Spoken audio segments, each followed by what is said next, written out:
Muy buenas noches, las 9 en punto, y aquí estamos arrancando una nueva semana en nuestro solo periodismo con el regreso de mi compañera y de mi amiga Ana Cecilia. ¿Cómo le va? Muy bien, muy buenas noches, Mauro.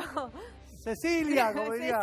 Cecilia, no sé, volvimos. Pensé que volvía en fase 4, pero no, seguimos en fase 3. Seguimos en fase 3, pero lo importante es que pongamos primera y arranquemos en una semana con muchísima información. ¿Sabes qué pensaba esta semana? Esta semana, hace exactamente un año, fue una semana clave, porque entre el 9 y el 10 de mayo del año pasado, Cristina presentaba su libro. ¿Se acuerdan en la feria del libro? Aquel acto bajo la lluvia, muy épico, con toda la iconografía de ese kirchnerismo que amagaba con volver. Estaba sentadito ahí en un costado y Cristina le agradecía a Alberto Fernández, ¿se acuerdan? Porque Alberto había sido uno de los que más le había reclamado, le había insistido a Cristina con que escriba ese libro.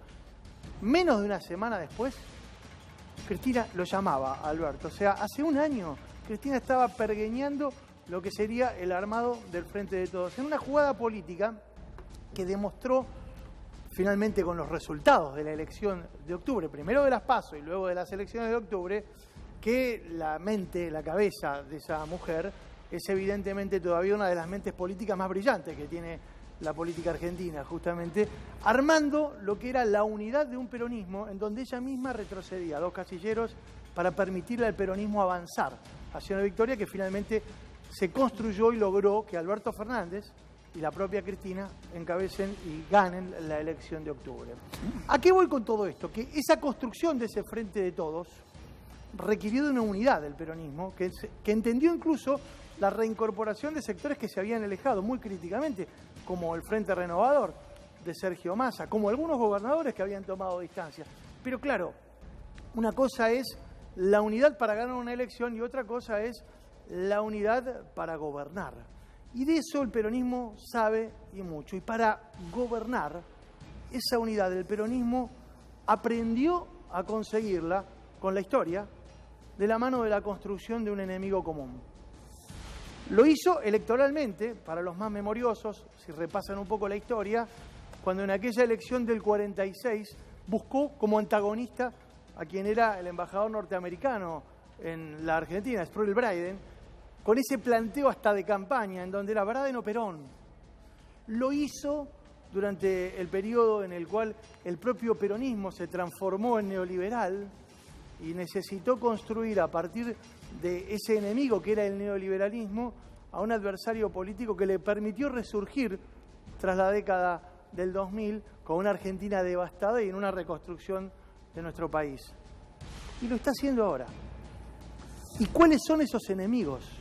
¿Cuáles son esos puntos sobre los cuales el peronismo se apoya hoy para construir una lógica de poder que requiere de esa unidad entendida en función de los personajes que están detrás? Alberto Fernández, el hombre que articula políticamente desde el Poder Ejecutivo y con un manejo administrativo del Estado que pocos dirigentes podrían tener. La propia Cristina, que sabe aglutinar a las multitudes, pero también armar en política lo que se denomina el núcleo duro de la estructura.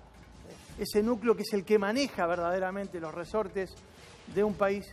Y Sergio Massa, que se ha transformado en un articulador inteligente de la actividad parlamentaria. Es imprescindible el sostenimiento de ese triángulo que hoy, más allá de los matices, y que por supuesto tienen en esos matices diferencias de estilo, de forma de ver el enfoque y el encare contra ese adversario, supieron construir a 2 enemigos. Uno nos lo propuso la humanidad, se llama COVID-19. Y evidentemente se ha transformado en ese enemigo invisible al que hay que derrotar para tratar de poder pensar a la Argentina y el mundo y la humanidad a partir de lo que sería justamente la derrota de ese virus que está matando en el mundo a centenares de miles de personas. Y el otro enemigo, y en el caso de nuestro país se ve con claridad, son los bonistas.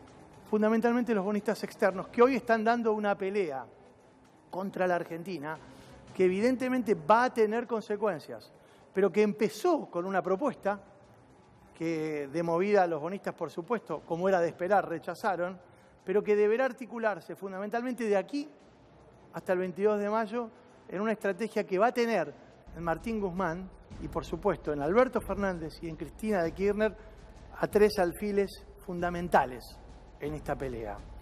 Bonistas externos y COVID-19, los 2 enemigos con los cuales hoy el peronismo ha sabido no solamente construir, sino consolidar una unidad imprescindible para mirar el futuro del país desde otra perspectiva.